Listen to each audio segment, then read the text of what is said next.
하나님 말씀 마태복음 27장 27절로부터 31절 말씀입니다.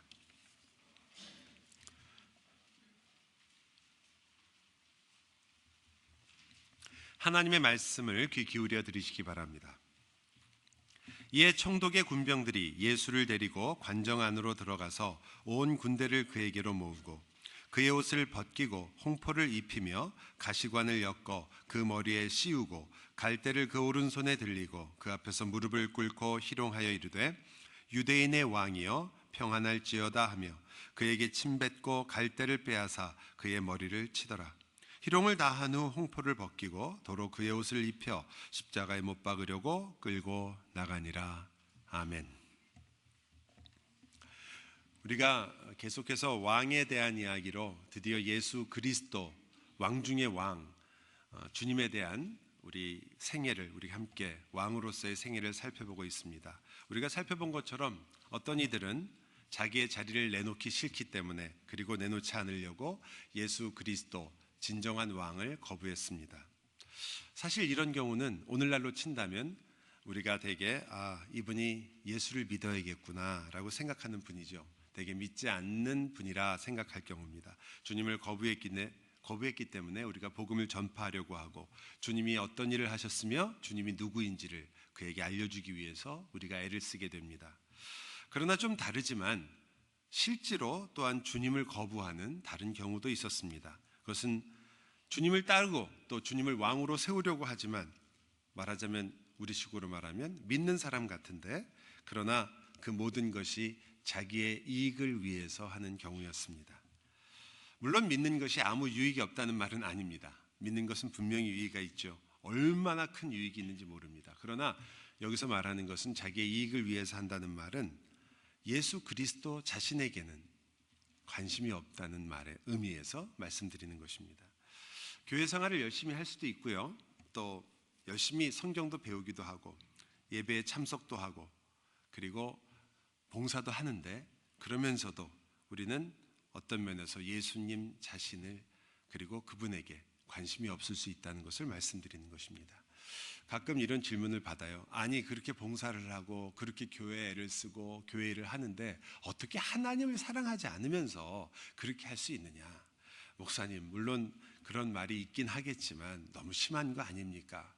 또 그 말은 꼭 이 교회만 굉장히 열심히 주님을 바르게 믿으려고 하는 것처럼 드리고, 다른 교회에서 열심히 믿는 것은 마치 믿는 것 같지 않은 것처럼 들립니다.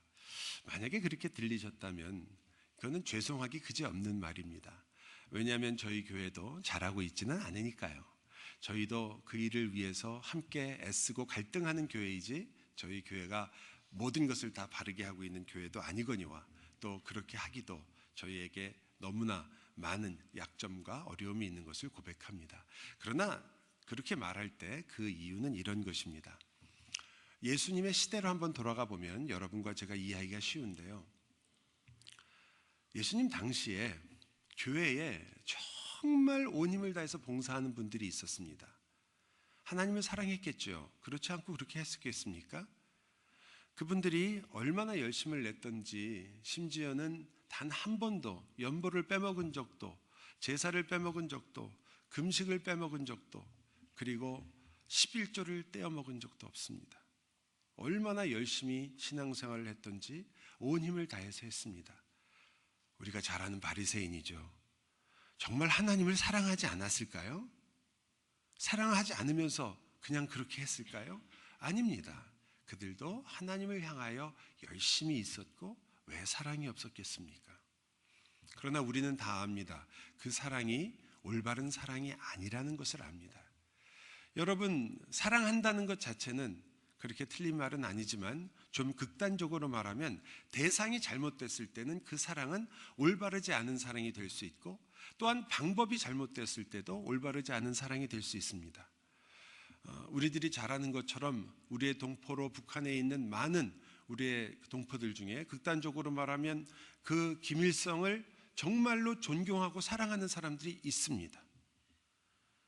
그분들에게는 굉장히 중요한, 자기 인생에 가장 존경하고 사랑할 만한 사람으로 김일성을 뽑을 수 있기 때문입니다.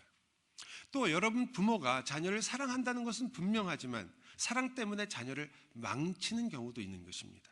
그것은 방법과 대상이 잘못됐을 때 사랑이라는 것이 진정한 의미에서 올바를 수 없다는 것을 보여주는 거죠.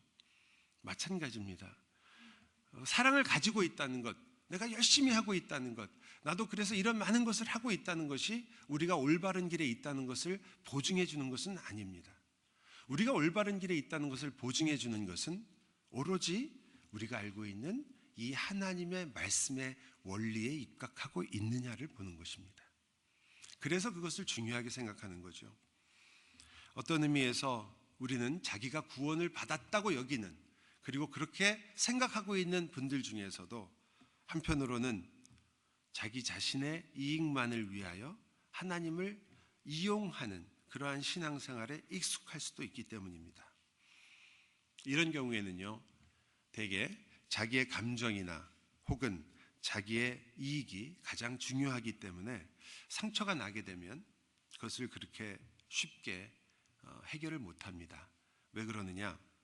상처가 났을 때 예수 그리스도의 말씀이 기준이 아니거든요. 내 감정, 내 이익이 기준이 됩니다. 내가 기분 나쁜 것은 하나님께서 무슨 말을 하든지 도저히 풀어줄 수가 없습니다.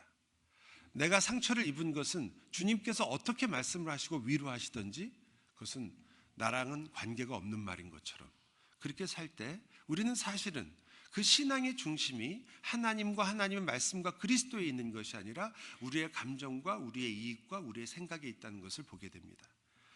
여러분, 이것이 바로 사실상 유대인들이 보여줬던 그러한 신앙이었습니다.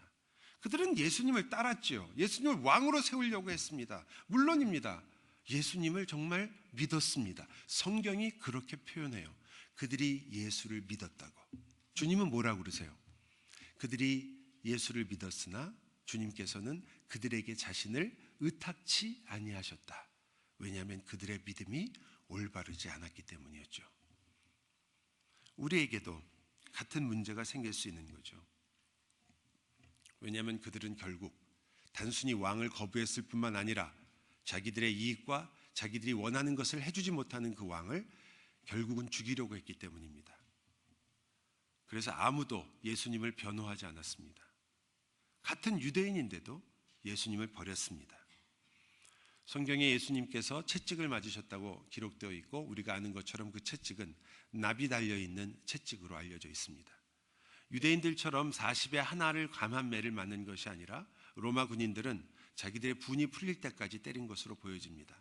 예수님은 서 있기조차 힘들었을 것이고 그래서 십자가 33살의 이 청년이 십자가를 자기 힘으로 지지 못하고 다른 사람이 져야 될 정도로 심하게 맞았습니다. 이 예수, 왕이라고 말하는데 때리는 대로 맞고 욕하는 대로 욕을 먹고 무시하는 대로 무시를 당하는 이 예수를 보면서 로마 군인들이 무슨 생각을 했을까요? 한마디로 만만한 거죠. 별 볼 일이 없는 사람입니다. 당연히 놀림감이 되었습니다. 그들은 빌라도가 예수님과 나눴던 대화도 잘 알고 있었습니다. 빌라도가 물어봤거든요. 내가 유대인의 왕이냐? 예수님의 대답이 우리나라 성경에는 내 말이 옳도다라고 되어 있지만 사실 보다 정확한 번역은 내가 그렇게 말했다. 당신이 그렇게 말했습니다. 라고 말하는 겁니다. 그러니까 you have said so. 이게 답이에요. 그러니까 당신이 옳습니다라고. 그러니까 긍정도 부정도 아닌 거예요. 사실은 예수님 말씀은. 왜 이렇게 마태가 기록했냐면 이 이야기가 요한복음에는 조금 더 자세하게 기록되어 있습니다. 요한복음을 한번 가보세요. 179페이지 요한복음 18장입니다. 18장 33절 요한복음 18장 33절 179쪽입니다. 우리 37절까지 한번 같이 읽겠습니다. 33절부터 37절 말씀입니다. 이에 빌라도가 다시 관정에 들어가 예수를 불러 가로되 내가 유대인의 왕이냐? 예수께서 대답하시되 이는 내가 스스로 하는 말이뇨 다른 사람들이 나를 대하여 내가 한 말이냐? 빌라도가 대답하되 내가 유대인이냐? 내 나라 사람과 대제사장들이 너를 내게 넘겼으니 내가 무엇을 하였느냐? 예수께서 대답하시되 내 나라는 이 세상에 속한 것이 아니라 만일 내 나라가 이 세상에 속한 것이었다면 내 종들이 싸워 나로 유대인들에게 넘기우지 않게 하였으리라. 이제 내 나라는 여기에 속한 것이 아니니라. 빌라도가 가로되 그러면 내가 왕이 아니냐? 예수께서 대답하시되 내 말과 같이 내가 왕이니라. 내가 이를 위하여 났으며 이를 위하여 세상에 왔나니 곧 진리에 대하여 증거하려 함이로다. 무릇 진리에 속한 자는 내 소리를 듣느니라 하신대. 빌라도의 답을 보면 빌라도가 헷갈렸죠, 그죠? 맨 처음엔 그럼 당신 왕이 아니라는 거냐? 예수님이 아니 왕이다. 그럼 도대체 뭐냐? 왕이냐 아니냐? 정확히 좀 얘기해달라. 빌라도가 예수님이 내가 진리를 전하러 왔다 그러니까 그럼 진리는 또 뭐냐? 이렇게 질문하는 것으로 이야기가 이어집니다. 빌라도, 로마 군인, 유대인 누구도 예수님을 이해하지는 못했습니다. 왕이라고 하면서 그런데 이 땅에 자기의 나라가 없다고 하는 그 왕을 어떻게 이해할 수 있었겠습니까? 여러분은 이미 그 사실을 알고 있기 때문에 들으면서 아주 답답한 빌라도, 하나님의 나라잖아, 하나님의 나라. 그게 왕이라니까 라고 여러분이 속으로 할지 모르지만 당시에 여러분이 아무것도 모르는 채로 예수님을 한번 신문한다고 생각을 해보세요. 세상에 답답한 사람입니다. 여기도 예스, 저기도 예스, 아니라고 해도 아닌 것 같고 기라고 해도 긴 것 같고 얼마나 힘들었겠습니까? 그렇기 때문에 비웃었던 거죠. 빌라도와 헤롯이 성경에 의하면 그날 밤에 이 질문 때문에 서로 친구가 됐다고 얘기합니다. 빌라도가 보기에도 비웃을 만한 대상이고 헤롯도 역시 비웃었기 때문입니다. 전혀 걱정할 필요가 없는 사람이라는 거죠. 그래서 빌라도가 무죄라고 한 거예요. 만약에 진짜로 예수님이 유대왕이 왕이, 내가 유대인의 왕이다 그랬으면 예수님은 당연히 감옥에 가야 될 죄인이 될 수 있었습니다. 그것은 당시에 이미 왕이 있었던 시절에 유대인의 왕이라고 얘기하는 것은 당연히 범법 행위죠. 근데 예수님을 보니까 그에게는 죄를 찾을 수가 없었습니다. 그러자 군인들도 그것을 들었기 때문에 비웃고 그에게 홍포를 입힙니다. 아마 로마 병정들이 입었던 겉옷 중에 하나일 가능성이 높은데 빨간색으로 된 옷을 입힙니다. 왜냐하면 그 빨간색은 황제의 상징이기도 하니까요. 그리고 머리에는 가시관을 씌웁니다. 갈대를 손에 쥐어주죠. 왜냐하면 여러분 사진 보면 왕들은 다 여기다 호를 하나씩 들고 있잖아요. 관을 쓰고 하나씩 다 줍니다. 사진을 찍기 위해서가 아니라 그래 놓고서는 그 앞에서 실제로 무릎을 꿇고 그에게 절을 합니다. 뭐라고 말을 하냐면 유대인의 왕이여 평안하소서 이렇게 이야기를 합니다. 우리나라 말로 번역하면 새 번역에 잘 번역됐는데 유대인의 왕 만세입니다. 우리가 대개 하는 만세 만세 만만세 그 말을 하는 거예요. 속으로 이렇게 말하는 거 아니겠어요? 네가 왕이라고? 무슨 왕이야? 그러고서는 정말 경멸과 조소 그리고 조롱을 담아서 그들이 무릎을 꿇고 그리고 일어나자마자 어떻게 했어요? 갈대로 머리를 치고 침을 뱉었습니다. 네가 왕이라고? 야, 네가 왕이면 나는 하나님이다. 이런 식이죠. 십자가 위에다가도 명패에 유대인의 왕이라 이렇게 붙였습니다. 여러분, 그런데 정말 아이러니하지 않습니까? 예수님은 정말 유대인의 왕이시거든요. 그들은 유대인의 왕이라고 불러놓고 그리고 그 말이 무슨 의미인지 이게 사실인지 깨닫지 못하고 예수님을 유대인의 왕이라고 불렀는데 그런데 아이러니하게도 예수님은 왕이었습니다. 여러분 이스라엘이 원했던 왕이 누구예요? 다윗과 같은 왕이었고 그 왕은 와서 자기들을 구해주고 이 아브라함의 자손인 이 의인인 우리들에게 이 억울함을 풀어주고 그리고 이 나라를 가장 강한 나라로 만들어줄 그 왕을 필요로 했던 거죠. 그때 예수님이 오셔서 그것을 조금이라도 풀어줬다면 그들은 환호했을 것이고 예수님을 왕으로 삼기 위해서 애썼을 것입니다. 그러나 예수님의 대답은 너무나 단호한 노였죠. 너희는 표적을 보지 못하고 있다.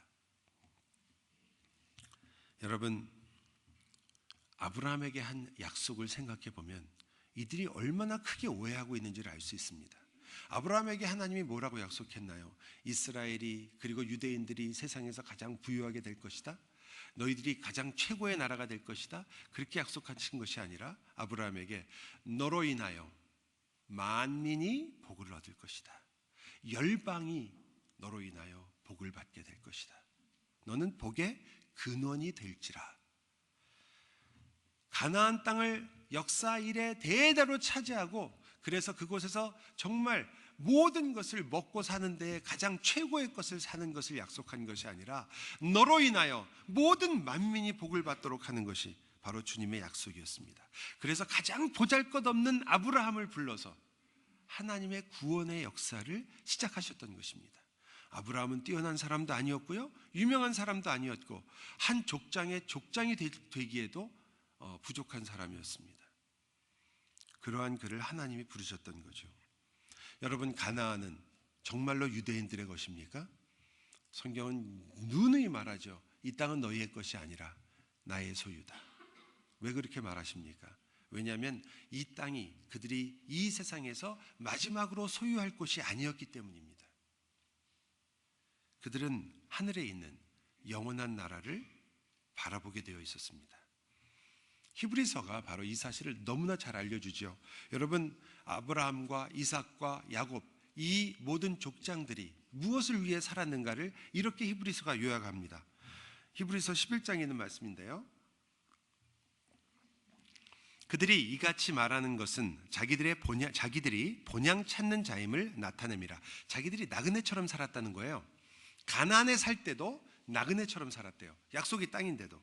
그들이 나온 바 본향을 생각하였더라면, 그들이 만약에 나온 본향이 전체였다면 그들은 돌아갈 기회가 있었으리라.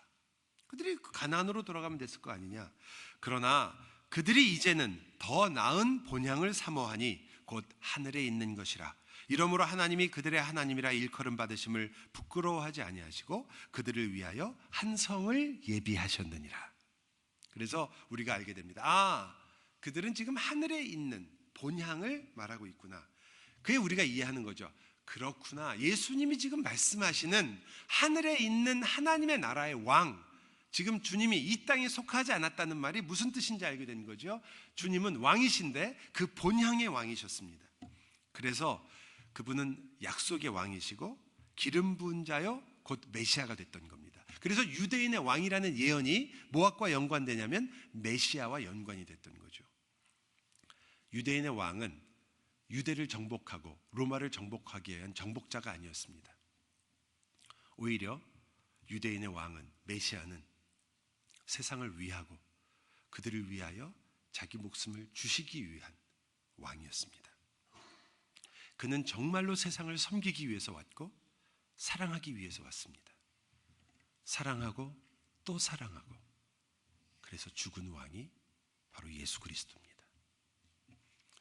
몇 년 전에 굉장히 크게 히트를 했던 영화 중에 광해라는 영화가 있었죠. 기억이 나세요? 예, 기억이 안 나도 어쩔 수 없고요.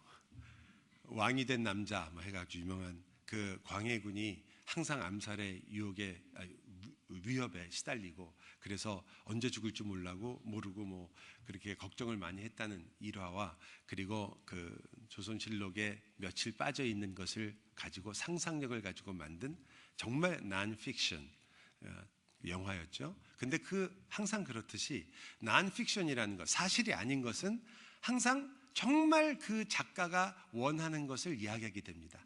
이런 왕이 있었으면 하고 아마 했던 것 같아요. 광해가 그 암살의 위험에 빠져가지고 쓰러져서 혼수 상태가 된 며칠 동안에 광대를 그 자리에 대신 앉혀가지고 진짜 왕처럼, 왕이 위험에 빠지지 않은 것처럼 했던, 그래서 그가 어떻게 행동했는가를 보여주는 그런 이야기였습니다. 왕이 잠시 되었는데 그는 본래 왕보다 더 왕 같은 왕이었기 때문이죠. 여러분, 이제 거기 보면 이런 장면이 나오죠. 이제 그 신하가 명나라에 바칠 조공의 목록을 읽는 장면이 나옵니다. 뭐 이것도 나오고 저것도 아니고 비단 몇 필 뭐 이렇게 쭉 나오니까, 그 전날 굉장히 혼이 났던 이 가짜 광해, 그 이병헌 씨가 아마 연기를 했던 것 같아요. 예, 가짜 광해가 이렇게 풀이 죽어가지고 경들의 뜻대로 하시오, 그렇게 얘기를 하죠. 또 계속해서 목록이 나옵니다. 그랬더니 경들의 뜻대로 하시오. 계속 목록이 나오니까 갑자기 화를 벌컥 내죠. 적당히들 하시오, 적당히들. 이 나라가 도대체 누구의 나라요? 그러면서 소리를 지릅니다. 그렇게 명황제가 좋으면 나라를 통치로 들여다 바치든지, 난리가 나죠. 신하들이 이 4대의 예를 모르는 이 왕이요, 그리고 막 난리가 납니다. 그래도 굽히지 않고 이 가짜 그 광해가 편지를 쓰라고 그럽니다. 내가 금나라에 편지를 써라. 좋다, 군대 보낸다. 그 대신 이렇게 써라. 명나라가 두려워서 군대를 보내지만 우리는 금과는 싸울 생각이 없어. 그러니 우리 군대들을 잘 돌려보내주기를 바라오. 신하들이 그 난리를 칩니다. 난픽션이에요, 난픽션. 진짜 얘기가 아니라 영화란 말이에요. 그 난리를 칩니다. 그랬더니 그 왕이 그 말을 듣고 4대의 예를 버리고 오랑캐와 손을 잡는 이 왕이 이게 말이 됩니까? 막 그렇게 하니까 드디어 그 유명한 명대사를 치지요. 이병헌이요. 이 가짜 광해가 말합니다. 4대가 뭐길래 2만이나 되는 내 백성을 사지로 내몰단 말이오. 임금이라면, 왕이라면 빼앗고 훔치고 빌어먹을지언정 내 백성은 살려야겠어. 4대의 예보다 내 나라 내 백성이 10갑절 100갑절은 소중하오. 왜 이런 대사가 나왔을까요? 영화에서도 바라는 왕인 거예요. 이 대사를 들으면서 잠깐이지만 눈물이 글썽이지 않은 한국 국민은 별로 없을 겁니다. 이런 대통령을 한 번이라도 우리가 봤으면, 이런 생각을 그 영화를 보면서 다들 했으니까요. 이런 사람을 한 번이라도 우리의 지도자로 모셔봤으면 하는 마음이 다들 있었기 때문입니다. 여러분, 이 말은 또 반대로 이런 뜻이죠. 이런 왕은 인생에는 없던 겁니다. 모두 다 힘을 숭배하고 권력을 추구했을 뿐입니다. 유대인들도 마찬가지였어요. 그들도 힘이 있는 왕, 권력이 있는 왕, 그래서 우리에게 뭐든지 해줄 수 있는 그 왕을 원했습니다. 그들을 사랑해서, 그리고 끝까지 사랑해서 그들을 위해서 죽기까지 우리를 사랑한 주님을, 그래서 그들은 조롱할 수밖에 없었습니다. 아무것도 없는 그가 무엇을 할 수 있단 말인가. 그러나 여러분, 우리를 위해서 죽으신 바로 이 사랑의 왕만이 자기의 모든 권력과 자기의 모든 힘과 자기의 누릴 모든 것을 자기의 사랑하는 백성들에게 주었습니다. 자신은 그 더러운 홍포를 입었고 가시관을 썼으며 갈대를 손에 잡고 조롱을 받았지만 그의 백성들에게는 의로운 옷을 입혔고 영원한 생명의 면류관을 씌웠으며 그리고 그와 함께 영원히 다스릴 왕으로 세웠습니다. 그것이 그리스도였습니다. 여러분을 왜 왕으로 삼았겠습니까? 왕으로 폼나게 살라고요? 이제 당신도 가시관을 아닌 영광의 관을 썼으니 멋있게 한번 살아보라고요? 아닙니다. 예수님처럼 살라고. 여러분도 이제 서로를 위해서 죽기까지 사랑하라고. 그 옷을 여러분에게 입힌 이유는 여러분이 한없이 서로 섬기라고, 끝없이 서로 사랑하라고, 하나님을 좀 보고 예수 그리스도를 보고 내 이웃을 보고 내가 무엇을 위해서 이 놀라운 왕관을 쓰고 있는지를 좀 생각하라고, 그리스도께서 이 땅에 왕으로 오셔서 어떻게 살았는지를 기억하라고. 그래서 주님께서는 그 길을 걸어가셨습니다. 그리고 여러분에게 이 의의 옷을 입혔고 여러분에게 이 생명의 면류관을 씌워주었고 여러분에게 이 다스리는 왕으로서 왕같은 제사장이라 불러주셨습니다. 이제 어떻게 사실 건데요? 주님처럼 산다면 여러분은 어떻게 되겠습니까? 만일 우리가 서로 정말 끝까지 서로를 참아내며 인내하고 그 어려움과 아픔과 상처에도 불구하고 내 안에 있는 그 수많은 불만과 불평에도 불구하고 그러나 그리스도를 따라간다는 그 사실 하나만으로도 나 자신을 십자가에서 죽일 수 있다면 여러분은 새로운 눈을 가진 주님이 세워주신 왕입니다. 왕답게 좀 어깨를 좀 피시고 그리고 고개를 세우시고 그리고 호령을 할까요? 아니면 주님처럼 오히려 고개를 숙이고 무릎을 꿇고 다른 이들의 발을 씻기시겠습니까? 주님이 조롱을 받은 것은 그거 하나가 아니죠. 두 번째로는 저들이 말합니다. 저가 성전을 허물고 사흘 만에 짓는다고 말했던 자다. 당신이 정말 그렇다면 한번 해봐라. 그렇게 조롱을 합니다. 성전을 허문다는 말은 그들에게는 말도 안 되는 이야기였습니다. 그들의 인생의 중심, 그들의 삶의 중심은 성전이잖아요. 성전이 무너지면 모든 것이 무너지는 것이고 성전이 우리를 지키는 것입니다. 막하비가 어떻게 이 성전을 지켰는데, 하스모니안 왕조의 그 왕조들이 어떻게 이 성전을 지켰는데, 그 안티오코스가 그렇게 들어와서 그 돼지 피를 뿌리는 순간에도 이 성전을 위해서 우리가 어떻게 봉기했는데, 어떻게 지킨 성전인데 뭐라고? 무너뜨리라고. 여러분, 그들은 어떤 면에서 정말 대단한 사람들입니다. 로마의 식민지가 되는 일은 사실상 모든 나라가 바라는 바였습니다. 그때 식민지가 되면 로마 시민권을 얻을 수가 있으니까요. 그리고 모든 대우가 달라지기 때문입니다. 가장 유명한 식민지가 빌립보입니다. 빌립보 사람들은 그래서 다른 나라의 모든 로마의 다른 이런 분봉왕이 있거나 다른 지역과는 다르게 그들은 수많은 특권을 누리고 살았습니다. 그러나 이스라엘은 그러한 식민지를 당연히 거부했죠. 우리에게는 여호와가 계시다. 로마 문화도 거부했습니다. 우리에게는 성전이 있다. 그렇지만 아까도 말씀드렸지만 정말 그들은 하나님을 믿었을까요? 성전을 믿었을까요? 그 무지막지한 자부심과 그 뜨거운 열심이 있었던 그들이 정말 하나님을 알았을까요? 여러분, 이들이 믿은 것은 하나님이 아니라는 것이 금방 증명되었습니다. 어떻게 해요? 그들은 그렇게 성전이 중요하다고 얘기하고 그렇게 성전을 붙잡고 있었는데 성전을 이용해서 돈을 벌고 있었습니다. 자신들이 얼마나 거룩한가를 떠벌리고 싶어서 내거리에 서서 기도를 했습니다. 그들은 말씀을 배웠고 율법을 뚫어지게 알았지만 그 말씀 때문에 자기의 죄를 깨닫고 회개하고 통곡하며 주님 앞으로 돌아오지는 않았습니다. 자기가 의인이라고 생각했기 때문입니다. 그들은 하나님을 믿지도 성전이 무엇인지도 생각하지 않았습니다. 자기만 생각했죠. 여러분, 오늘날 우리가 지금 신앙생활을 하고 있는 이 순간에 여러분과 저는 이 사실로부터 얼만큼 자유로운지 모르겠습니다. 과연 우리가 정말 자유롭습니까? 이러한 일에 대하여 우리는 깨끗하다고 말할 수 있습니까? 여러분과 제가 정말 예수를 이용해서 장사를 한 적은 없습니까? 주님을 이용해서 여러분의 평안을 구하지 않았습니까? 주님 자신을 사랑하기에 주님께 가기보다는 내 평안 때문에 주님 자신이 어떤 분인지, 주님이 내가 얼만큼 주님을 알고 있는지 보다도 주님이 나에게 무엇을 주었는지, 얼만큼 나에게 베풀어 주신지 그것만이 기억난다면 여러분, 그건 좀 이상하지 않습니까? 연애를 했는데 연애하는 당사자의 이름은 기억이 안 나고 그 사람이 준 선물만 기억난다면 그게 어떻게 연애가 되겠습니까? 그건 사랑하는 사이가 아니지 않습니까? 상대방이 갖고 있는 것을 가지고 싶을 뿐이죠.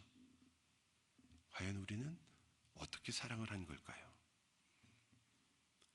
여러분, 우리가 만일 바리새인이나 사두개인처럼 전혀 회개가 없이 우리는 잘하고 있으며 사실 회개할 일이 점점 줄어들고 있다고 생각하신다면, 예수를 믿으면 믿을수록 회개할 것이 점점 줄어들고 나는 점점 괜찮은 사람이 돼가는 것 같아 라고 정말 생각하고 계시다면, 여러분, 제가 찬송가 하나 불러야 돼요. 그러면 돌아와 돌아와 어서 돌아오. 예? 정말이에요. 여러분은 예수를 믿을수록 더 회개할 일이 많아지는 게 맞는 것입니다. 더 주님 앞에 내가 주님의 뜻대로 살지 못하는 것이 너무나 확연하기에 그 주님 앞에서 또 돌이키며 또 돌이키는 것이 맞는 것입니다. 목사님, 제가 정말 주님의 뜻대로 살려고 하고 조금 할 것 같았는데 또 넘어졌습니다. 정말 제 자신이 너무 싫습니다. 그 말을 들으면서 저도 물론 이렇게 뭐라고 할까요? 위로도 해줬지만 속으로는 너무 좋았어요. 나도 그런데, 나도 매일 넘어지는데, 우리도 매일 연약한데, 그래서 우리도 같이 쓰러지는데, 우리가 어떻게 그렇게 쓰러지고 아무 소망이 없는데 어떻게 여기 와서 앉아 있을까요? 어떻게 여기 와서 찬송하고 있을까요? 어떻게 여기 와서 말씀을 듣고 있을까요? 예수 그리스도 때문 아닌가요? 십자가 때문 아닌가요? 우리야말로 그런 면에서 끊임없이 회개하는 자요, 끊임없이 통곡하는 사람들입니다. 주님 앞으로 돌아오며 또 돌아옵니다. 교만할 수도, 그리고 교만하고 싶은 마음도 없습니다. 왜냐하면 우리야말로 정말 주님 앞에서 눈물 없이는 이 길을 걷기가 불가능하기 때문입니다. 그렇기 때문에 이 유대인들이 성전을 허물러 오신 예수를 받아들일 수가 없었죠. 인정할 수가 없습니다. 예레미야가 외쳤던 말을 그들은 도저히 같이 수긍할 수가 없었습니다. 예레미야가 뭐라고 그래요? 너는 여호와의 집 문에 서서 이 말을 선포하여 이르기를, 여호와께 경배하러, 이 문으로, 성전문이에요, 성전문으로 들어가는 유대인아, 다 여호와의 말씀을 들으라. 만군의 여호와 이스라엘의 하나님이 이같이 말씀하시되, 너희 길과 행위를 바르게 하라. 그리하면 내가 너희로 이곳에 거하게 하리라. 너희는 이것이 여호와의 전이라, 여호와의 전이라, 여호와의 전이라, 성전이라 하는 거짓말을 믿지 말라. 성전만 붙잡고 있으면, 성전만 지키고 있으면, 마치 이스라엘이 옛날에 법궤만 가지고 나가면 전쟁에서 이길 줄 알았던 것처럼, 마치 여러분이 교회만 있으면, 성경책만 들고 있으면, 기도만 하고 있으면, 여러분이 정말 성경책만 있으면 여러분 성경책 들이대면 마귀가 도망갈까요? 심지어 예수 이름으로 여러분이 얘기하면 마귀가 도망갈까요? 성경에 있잖아요. 바울이 전도여행할 때 바울이 귀신을 쫓아내고 병자를 고치는 걸 보고 흉내냈던 사람들이 있었습니다. 그때 귀신이 뭐라고 그래요? 바울도 알고 예수도 알지만 넌 도대체 누구냐? 예수의 이름만 갖다 대면, 성경책만 갖다 대면, 그렇다면 모든 일이 해결되나요? 성전만 붙잡고 있으면 과연 우리는 안전합니까? 여러분이 그래도 이 교회에 나가와서 예배하고 있으니까 여러분 안심하고 계십니까? 여러분이 구원의 확신을 가지고 있는 것은 감사한 일입니다. 그러나 구원의 확신은 반드시 두려움과 떨림으로 가지고 있어야 합니다. 여러분의 구원의 확신은 단순하게 여러분이 가지고 있는 천국행 티켓으로 갖고 있어서 이것만 갖고 있으면 나는 괜찮아가 아니라, 성경 말씀 그대로 내가 분명 하나님의 그 은혜 때문에 하나님의 나라를 유업으로 이을 자이지만 나는 언제나 두려움과 떨림으로 나의 구원을 귀하게 여기며 주님의 손길과 은혜와 인도를 두려움과 떨림으로 받으며 가는 사람입니다. 그것이 진정한 의미의 성도의 견인입니다. 그것이 진정한 의미의 구원의 확신입니다. 이제 나는 구원의 확신을 받았으니까 무엇을 하든 어떻게 하든, 우리가 잘 하는 말로 무슨 해병대도 아닌데 한번 구원은 영원한 구원이라고 무조건 금연만을 생각하는 것은 큰 오해를 여러분의 신앙에 가지게 되는 것이요, 그 신앙 자체가 절름발이가 될 수 있습니다. 또 한편으로는 끊임없이 회의만 하고, 그래서 내가 구원받았는지 안 구원받았는지만 맨날 확인하고, 목사님 안 받은 것 같아요, 그 다음 주에서는 받은 것 같아요, 그 다음 주에는 안 받은 것 같아요. 그래서 매일 천국 갈지 안 갈지로 맨날 고민하는 것, 그것도 또 병입니다. 그 말은 무엇을 얘기하는 거예요? 그냥 끊임없이 자기밖에 관심이 없는 거예요. 나 구원 받을까 못 받을까 그거밖에 없어요. 여러분 좀 그래도 한 번쯤은 이런 기도를 해야 되지 않겠어요? 주님, 혹 저의 이름이 생명책에 지워지더라도 저기 지금 하나님을 모르는 그들을 구원해 주십시오. 이런 기도 한 번쯤은 아닌가요? 그것이 여러분의 구원의 확신이 없다는 것이 아니라, 당연히 중요하죠, 구원의 확신이. 그것이 여러분의 얼마나 큰 위로입니까? 그러나 동시에 두려움과 떨림이 우리에게 있어야 합니다. 그것이 진정한 예수를 따르고 있는 것이라면, 정말 나를 부인하고 십자가에 나의 십자가를 지고 가는 사람이라면, 여러분 어떻게 그가 두려움과 떨림이 없을 수 있겠습니까? 그것이 여러분을, 그리고 여러분의 인생 전체를 구원하는 하나님의 구원의 대역사이기 때문입니다. 메시아가 바로 성전의 목적이었기 때문에 메시아신 주님이 오시자 주님은 성전이 완성될 것을 이야기하고 계셨습니다. 왜 그렇게 주님은 성전을 완성하려고 했을까요? 성전이란 무엇입니까? 제사를 통해서 용서를 받으며 그곳에서 하나님을 경배하는 것이고 그곳에서 하나님의 말씀을 듣는 것이고 찬양하는 것이었습니다. 그 성전이 완성됐다는 것은 왜 그럴까요? 그것은 바로 주님께서 성전으로서 허물어 죽으시고 부활하셔서 이제 그렇게 눈에 보이는 건물이 아니라, 눈에 보이는 성막과 성전이 아니라 바로 여러분 가운데 거하기로, 성경이 정확한 표현으로 하면 내 가운데가 아니라 여러분 가운데 거하시기로, 그렇게 주님이 성전을 허무신 것입니다. 여러분을 성전으로 삼기 위해서. 여러분, 그러니 우리가 성전이면 우리 안에서 무슨 일이 일어나야 됩니까? 회개가 있으며 용서가 있으며 찬양이 있으며 예배가 있으며 서로에 대한 사랑과 용납이 있으며, 그것이 성전의 모습이 아니겠습니까? 말씀을 배우고 말씀을 따라 사는 삶의 모습이 있는 것, 그게 여러분이 성전입니다. 여러분이 거룩한 전이라는 것은 그저 매일 목에 힘주고 거룩하게 사는 게 아니잖아요. 그것은 그야말로 용서하는 일이요, 용서를 받는 일이요, 서로가 영원히 원수될 수 없는 사이라는 것을 아는 것이요, 서로가 영원한 사랑으로 묶여져 있다는 것을, 한 몸이라는 것을 고백하는 것이기 때문입니다.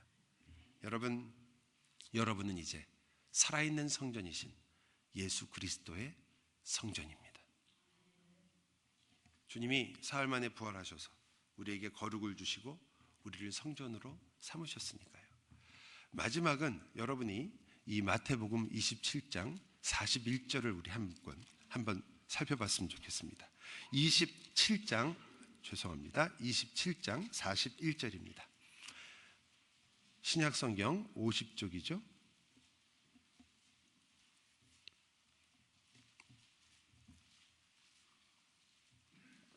두 절을 같이 읽겠습니다. 마지막 저희가 한번 살펴볼 희롱에 대한 부분입니다. 41절과 42절 같이 읽겠습니다. 그와 같이 대제사장들도 서기관들과 장로들과 함께 희롱하여 이르되 그가 남은 구원하였으되 자기는 구원할 수 없도다. 그가 이스라엘의 왕이로다. 지금 십자가에서 내려올지어다. 그리하면 우리가 믿겠노라. 정말 대제사장이 자기가 무슨 말을 하는지 모른다는 것을 우리가 읽으면서 알 수 있습니다. 남은 구원하였으되 자기는 구원할 수 없도다. 이게 메시아 아니에요? 다른 이는 구원하고 자신은 자신을 죽음에게 내어주는 것, 그게 그리스도입니다. 그들은 사실을 이야기하고 있는데 그 사실을 깨닫지는 못하고 있습니다. 그것이 진실이라는 걸 알지 못하는 거죠. 사실은 이야기해요. 그러나 그것이 조롱이 될 뿐입니다. 왜냐하면 그들은 사실을 깨닫지 못하고 있으니까요. 우리를 위해서 내어주시는 분, 그분이 예수 그리스도였습니다. 정말 아이러니죠. 그것으로 조롱을 하고 있는 거예요. 그리고는 말하는 거 보세요. 당신 한번 내려와 봐라. 그러면 내가 믿겠다. 이 말은 무슨 말이에요? 우리식으로 말하면 우리 다 죽을 테니까 당신 혼자 사시오, 이 말이에요. 주님이 내려오시면 어떻게 되는 건데요? 우리는 아무도 구원을 받을 수가 없어요.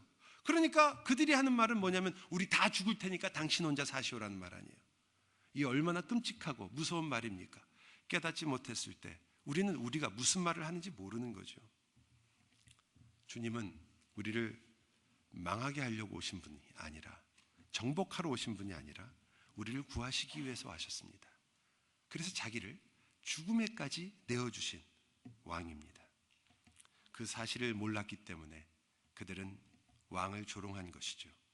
아무런 힘도 없어 보이고 아무런 말도 하지 않고, 그리고 너무나 무능력해 보이는, 이 세상의 어떤 문제도 해결할 수 없어 보이는 이 예수에게 도대체 왜 매달린단 말이에요.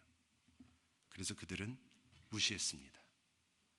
자기들을 진정 사랑하는 왕인 줄을 깨닫지 못했죠. 그들은 힘을 구했습니다.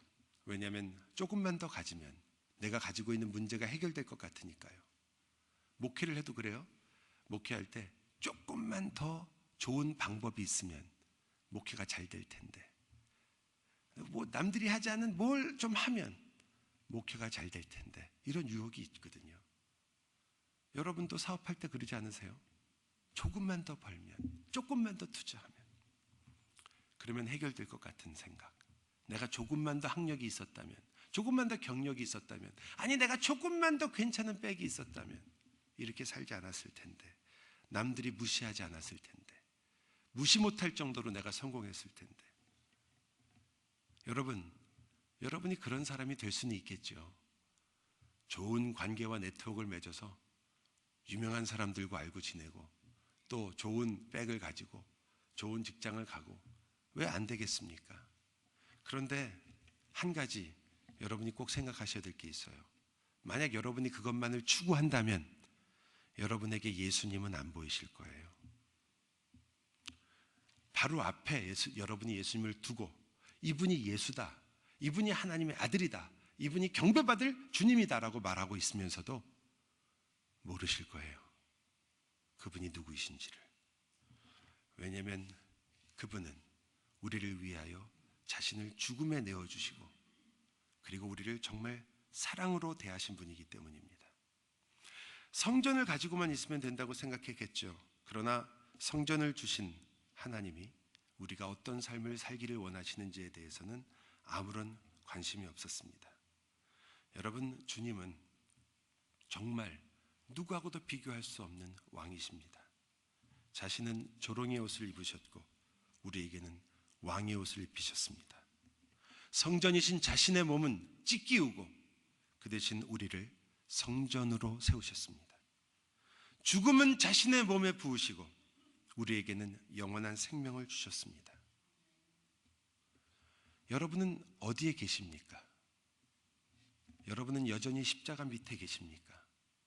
그리고 그곳에서 예수님은 하나님의 아들이다, 십자가에 있는 저분은 유대인의 왕이다라고 외치고 계십니까? 십자가에 달린 예수를 보면서 한번 내려와 보시오, 우리를 구원해 보시오, 나를 구원해 주시오라고 그렇게 말하고 계십니까? 아니면 여러분은 십자가에 올라가 주님과 함께 십자가에 매달리셨습니까? 멀리서 보는 메시아는 실패자입니다. 여러분이 눈으로 들어 바라보고 있는 메시아는 무력한 사람입니다. 비천한 자요, 피를 흘리고 죽고 있는 자입니다. 아무런 능력이 없습니다. 그러나 만일 여러분이 그 자리에서 일어나 그 십자가에 올라가 같이 매달린다면, 그 예수 그리스도와 함께 죽는다면 여러분은 승리자가 되며 죄와 영원히 싸워 이기는 자가 될 것이고, 부활을 누리는 자가 될 것이며, 죽음을 이기는 자가 될 것이고, 거룩한 하나님의 성전이 될 것입니다. 사랑하는 여러분, 예수 그리스도의 십자가 위에서 만납시다. 그분과 함께 여러분의 죄와 정욕을 십자가에 못 박고, 그리고 그분과 함께 부활의 영광을 맛보고, 그분과 함께 죄와 싸우는 기쁨을 누리고, 그분과 함께 이 인생의 여정을 걸어가는 나의 나머지 인생이 이 1시간이 되었던지 100년이 되었던지 주님이 없이는 아무 의미가 없는 그 인생을 모두 다 사시기를 바랍니다. 기도합시다. 사랑의 주님, 저희가 이 주님 때문에 예배하고 찬송하고 말씀을 듣고 우리의 연보를 통하여 사랑하는 형제를 사랑합니다. 바로 주님 때문입니다. 주님의 사랑 때문이요, 나의 사랑 때문입니다. 우리에게 이렇게 마음의 뜻을 정하게 하시고 그렇게 살게 하셨으니 주님, 저희를 도와주십시오. 저희를 붙들어 주십시오. 저희의 연약함을 아시오니 저희를 주님의 그 능하신 팔로 안위해 주옵소서. 주님을 믿고 저희가 걸어가오니 주여, 우리를 주의 능하신 능력 안에, 주의 거룩하신 손길 안에, 주의 의로우심 안에, 주의 생명 안에 영원히 살게 하옵소서. 예수 그리스도의 이름으로 기도하옵나이다. 아멘.